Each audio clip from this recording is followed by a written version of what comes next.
In this case, we're going to look at two questions, and we're going to look to see what also would happen if we had the limit as x approaches infinity. And we're going to do these with a calculator or with Desmos and without.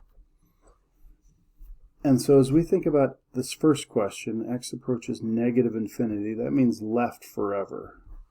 And so I can sort of see like, oh, I'm getting close to something here.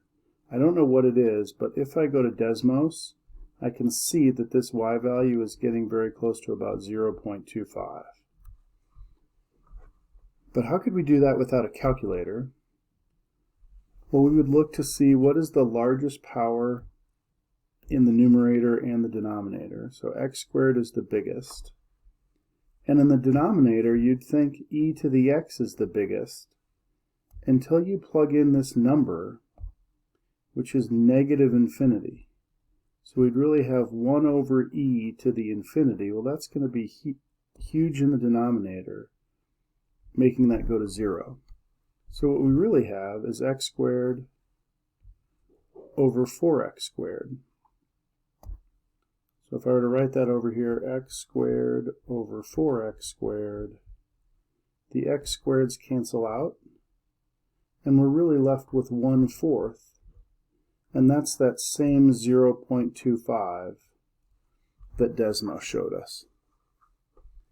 If we were going to go to positive infinity, then you could see from the graph we are approaching y equals 0.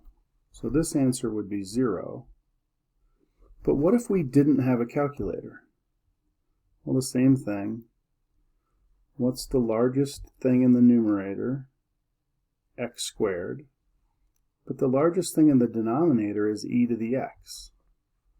And so when we think about 1,000 squared over e to the 1,000, this denominator is going to be the biggest. And whenever the denominator has the biggest power, then we know this answer goes to 0. Or you can think about if the bottom is bigger than the numerator, we're always going to get 0 as our answer. Now let's look at the next one. When I graph this on Desmos, and I see x approaches positive infinity, so that's to the right, my graph is getting closer and closer to the x-axis, y equals 0. So 0 would be my limit. Now what if I didn't have a calculator? Well, if I didn't have a calculator, the biggest term in the parentheses is 3 times x. So I can ignore the 5. So I really have 3x times e to the negative x. But this negative power makes us look like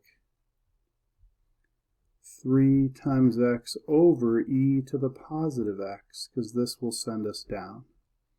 And now this really big number means we are bigger in the denominator.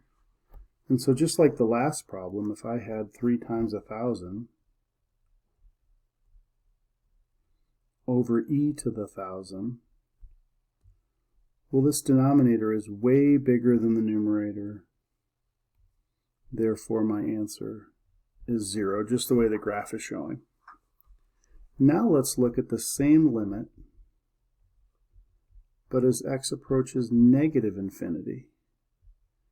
5 plus 3x times e to the negative x.